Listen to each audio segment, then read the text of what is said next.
தங்கத்தோடைய விலை இந்தியாவில் 3 காரணங்களை பொறுத்து மாறுபடுது. அந்நிய செலாவணி இழப்பு ஏற்படுவதற்கு தங்கத்துடைய இறக்குமதி ஒரு பெரிய காரணமாக நம்மள்கிட்ட பணம் இருந்தால் தாராளமாக தங்கத்தில் இன்வெஸ்ட் பண்ணலாம். உலகத்தில் ஒரு அமைதியின்மை எப்போ இருக்குதோ அப்போ தங்கத்தோட விலை ஏறும். நான் எதிர்பார்க்கிறேன் இந்த மாத இறுதிக்குள்ள ஒரு மாற்றம் வரும். ஏனென்றால் போர் நிறுத்தம் ஏற்பட்டால் மீண்டும் கச்சா எண்ணெய் விலை சரியும். தங்கம் ஒன்று தான், இதுக்கு மாற்று வழின்றதே கிடையாது. தங்கம் ஒன்று தான் இன்னும் கொஞ்சம் உயர்ந்துக்கிட்டே போகும். பொதுவாக தங்கத்தோடைய விலை இந்தியாவில் 3 காரணங்களை பொறுத்து மாறுபடுது. ஒன்று, உலகச் சந்தையில் தங்கம் என்ன விலை விற்குது. இரண்டாவது, இந்திய ரூபாயோட மதிப்பு. மூன்றாவது, இந்திய அரசாங்கத்தினுடைய வரி கொள்கைகள், தங்கம் இறக்குமதி வரி. இதில் நம்ம ஒன்று ஒன்றா பார்த்தோம்னா, இறக்குமதி வரி கிட்டத்தட்ட 15% அப்படின்னு இருந்தது ஒரு காலத்தில். அது என்ன பண்ணாங்க, வரிகள் அதிகமாக இருந்ததுனால் இறக்குமதி பண்ணுறவங்க கள்ளக்கடத்தல் மூலமாக கொண்டு வருவாங்க. ஏன்னா 15% வரி அதிகமாக இருக்குன்ட்டு. ஸோ இதனால் அரசாங்கத்துக்கு வரிகள் அதிகமான பர்சன்டேஜ் கேட்டாங்கன்னா அவங்களுக்கு வரி குறைவாக தான் கிடைக்கும். ஏன்னா நிறைய பேர் கள்ளக்கடத்தல் பண்ணுவாங்க. அதனால் அந்த வரிகளை 15% 6% அப்படின்னு குறைச்சாங்க கொஞ்ச நாளைக்கு முன்னாடி. இப்போ திரும்ப இந்த ஈரான் பிரச்சனையினால் நம்ம நாட்டு அந்நிய செலாவணிக்கு பெரிய பிரச்சனையாக இருக்குது அப்படின்னு சொல்லிட்டு திரும்ப அந்த 6% வரியை 15% அப்படின்னு கூட்டிட்டாங்க. இப்போ உலகத்தில் அமைதி திரும்பினால், கச்சா எண்ணெய் விலை குறைந்தால், இந்தியாவுக்கு வெளிநாட்டு செலாவணி பிரச்சனைகள் குறைஞ்சதுனால் அந்த திரும்ப அந்த 15% அப்படிங்கிற வரியை திரும்பவும் 6% குறைக்கிறதுக்கு வாய்ப்புகள் நிறைய இருக்குது. ஏன்னா அது 15% இருந்தப்போ கள்ளக்கடத்தல் அதிகமாக இருக்குதுன்னு தானே குறைச்சாங்க. திரும்ப எதுக்காக ஏற்றினாங்கன்னா அப்போது ஒரு காரணம் சொன்னாங்க, பிரச்சனை. இப்போ அந்த பிரச்சனை முடிஞ்சிடுச்சுன்னா நியாயமாக பார்த்தா அது வரிகள் குறையணும். ஸோ கிட்டத்தட்ட ஒரு 9% வரிகள் குறையிறதுக்கு வாய்ப்புகள் இருக்குது, மத்திய அரசாங்கத்தினுடைய வரிகள். அது ஒன்று. ரெண்டாவது, இந்திய ரூபாய். இந்திய ரூபாயோட மதிப்பு ஒரு கொஞ்ச நாளைக்கு முன்னாடி, ஒரு வருஷம் 2 வருஷத்துக்கு முன்னாடி ஒரு டாலர் 82 ரூபா இருந்தது. அது கிட்டத்தட்ட 97 ரூபா வரைக்கும் போச்சு. அப்போது ரிசர்வ் பேங்க்கில் சில நடவடிக்கைகள்லாம் எடுத்துருக்குறாங்க. இந்த எடுத்துக்கப்பட்ட நடவடிக்கைகளால் கிட்டத்தட்ட ஒரு $50 பில்லியன் அளவுக்கு நமக்கு அந்நிய செலாவணி நம்ம நாட்டை நோக்கி வரும் அடுத்த 2-3 மாதங்களில் அப்படின்னு சொல்லியிருக்கிறாங்க. ஸோ இதனால் இந்திய ரூபாயும் பார்த்திங்கன்னா ஒரு 97 ரூபாயில் இருந்தது, இப்போ கிட்டத்தட்ட 95 ரூபாய்க்கு கீழே வந்துடுச்சு. இதே போல் 2013 ஒரு தடவை நடந்தது. 2013 நம்முடைய இந்திய ரூபாயோட மதிப்பு ரொம்ப வேகமாக சரிஞ்சுது. ஒரு கிட்டத்தட்ட 55 ரூபாயிலிருந்து 70 ரூபாய் வரைக்கும் சரிஞ்சுது. அப்போ தான் இந்த பிரச்சனையினாலேயே அப்போதைக்கு ஃபைனான்ஸ் மினிஸ்டர் இருந்த பி. சிதம்பரத்தை ஃபைனான்ஸ் மினிஸ்டர்லேருந்து தூக்கி வேறு பாதுகாப்புத்துறை அமைச்சராக போட்டுட்டு பிரணாப் முகர்ஜின்ட்டு ஒருத்தருந்தார், அவரை ஃபைனான்ஸ் மினிஸ்டராக கொண்டு வந்தாங்க.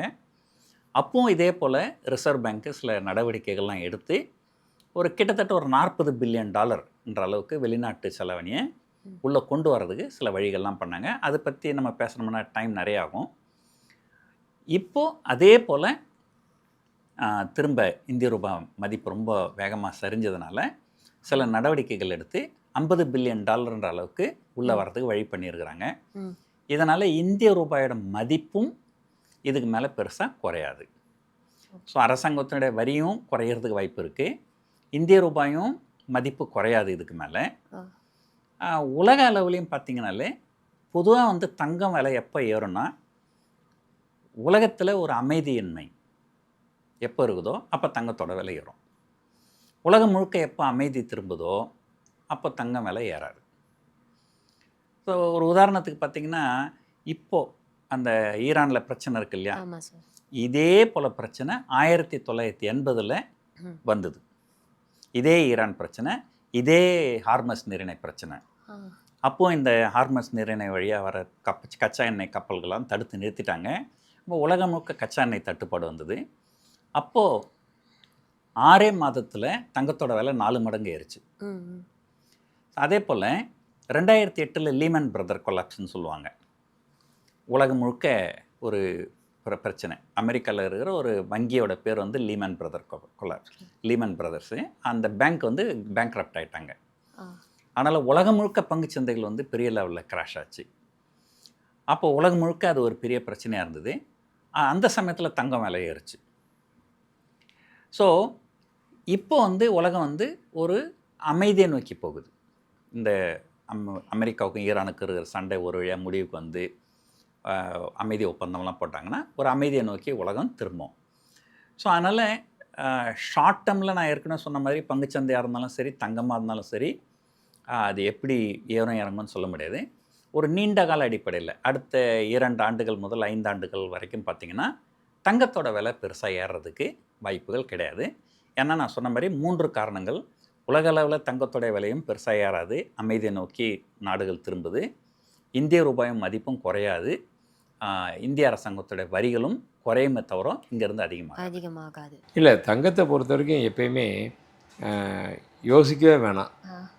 எந்த ஒரு காலகட்டத்துலேயும் சரி, நம்மள்கிட்ட பணம் இருந்தால் தாராளமாக தங்கத்தில் இன்வெஸ்ட் பண்ணலாம். அப்படி தங்கத்தில் இன்வெஸ்ட் பண்ண என்ன ஆகும் அப்படின்னா, பின்வரும் காலங்களில் வல்லுநர்கள் எல்லாருமே என்ன சொல்கிறாங்கன்னா, தங்கம் ஒன்று தான் இதுக்கு மாற்று வழின்றதே கிடையாது, தங்கம் ஒன்று தான் இன்னும் கொஞ்சம் உயர்ந்துக்கிட்டே போகும், அதனால் தங்கத்தில் இன்வெஸ்ட் பண்ணலாம் அப்படின்றது அவங்களுடைய கருத்து. அதையும் பார்க்க போனால் வேறு சாய்ஸ் இல்லை. இப்போது மார்க்கெட்டில் மோனோபோலின்னு சொல்லுவாங்க. அப்படின்னா என்ன மோனோபோலி அப்படின்னா, ஒரு ப்ராடக்ட் இருக்குது, தயார் பண்ணுறாரு ஒருத்தர் அப்படின்னா அவருக்கு நிகராக இணையாக போட்டியே இல்லை, இவர் ஒருத்தர் தான் மார்க்கெட்டில் இருக்கார் அப்படின்னா அவர் வைக்கிறது தான் சட்டம். புரியுதுங்களா? அவர் என்னென்ன ரேட் இது பண்ணாலும், இப்போ அமேசான் இருக்காங்க அப்படின்னா அமேசானுக்கு மாற்றாக வேறு யாருமே இல்லை அப்படின்னா அமேசான் ஒவ்வொரு பார்சலுக்கும் சொல்கிறது தான் ரேட். அந்த சார்ஜஸ் மட்டும், அந்த பொருளோடைய விலை இல்லாமல் இந்த பொருள் உங்கள் வீட்டுக்கு அடையணும்னா நீங்கள் 300 ரூபா கொடுக்கணும் அப்படின்னாலும் நம்ம கொடுத்தா ஆகணும். Already we are use that பழகிட்டோம், அவர் வைக்கிறது தான். இப்போ பாருங்கள், அதே மாதிரி தான் வாட்ஸ்அப். இந்த வாட்ஸ்அப் எல்லோரும் ஃப்ரீக்வெண்ட்டாக யூஸ் பண்ணிக்கிட்டே இருக்கோம். நீங்கள் அனுப்புகிற ஒவ்வொரு மெசேஜுக்கும் ஒன்லி 50 பைஸ் அப்படின்னு சொல்லி வாட்ஸ்அப்காரன் போடுறான்னு வச்சுக்கோங்களேன்.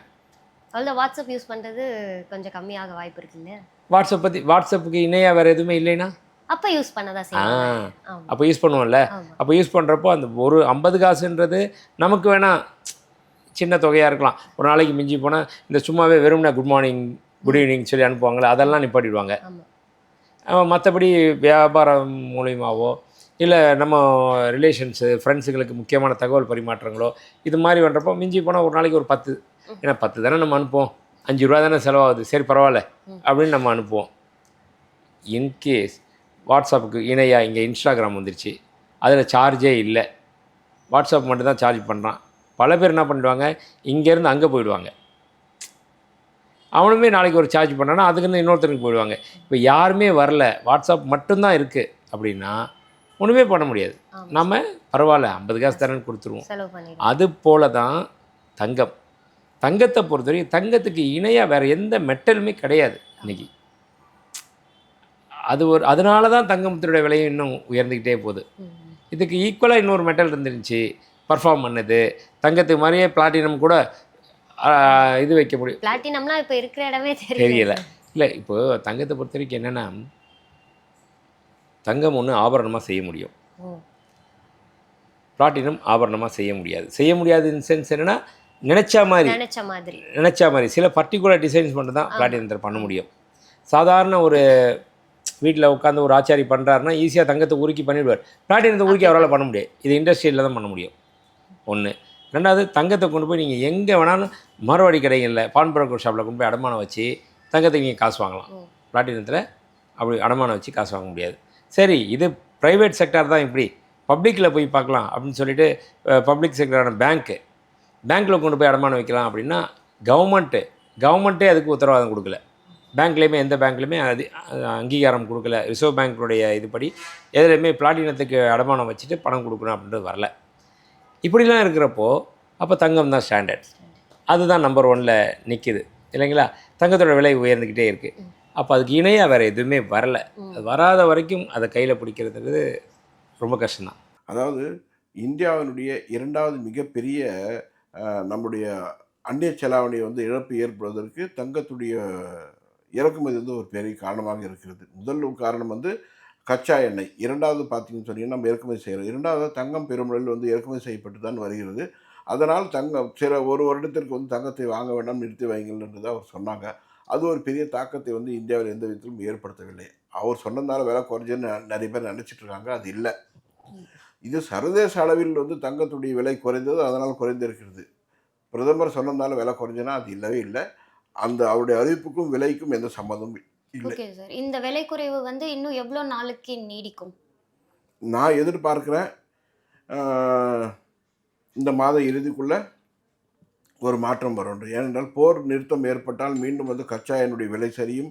கச்சா எண்ணெயுடைய விலை சரியும் போது வந்து தங்கத்துடைய முதலீடுகள் அதிகரிக்கும். தங்கம் விலை மீண்டும் உயரத் தொடங்கும்.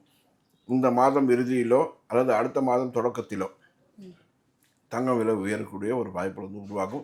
மீண்டும் பழைய நிலையை தாண்டி செல்லும். அதுவும் வந்து நிச்சயமாக எங்களுக்கு தெரியும். ம். இது இந்த விலை உயர்வு, விலை குறைப்பு என்பதெல்லாம், இந்த விலை குறைப்பு என்பது ஒரு தற்காலிகமான ஒரு விஷயம்தான். ம். இது வந்து நிரந்தரம் இல்லை. விலை உயருங்கிறது தான் நிரந்தரம். Okay sir. என்னதான் விலை ஏறினாலும் கம்மியானாலும் அந்த 1,00,000க்கு கீழே வர மாட்டேங்குது சார். அந்த 1,00,000க்கு கீழே வர எதுவும் சான்ஸ் இருக்கா? ஏதாவது ஒரு தடவையாவது?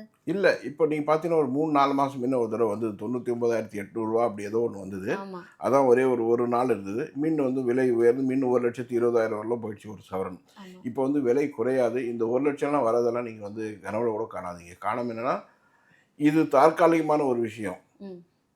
ஏன்னா ஏற்கனவே அது மீது ஒரு அளவுக்கு ஒரு முதலீடுகள் உள்ளது. அவர்கள் யாரும் நஷ்டத்துக்கு போய் விற்க மாட்டாங்க. ஸோ முதலீடுகள் தான் அங்கேயே நிற்கும்னு சொன்னால் நிச்சயமாக விலை குறையாது.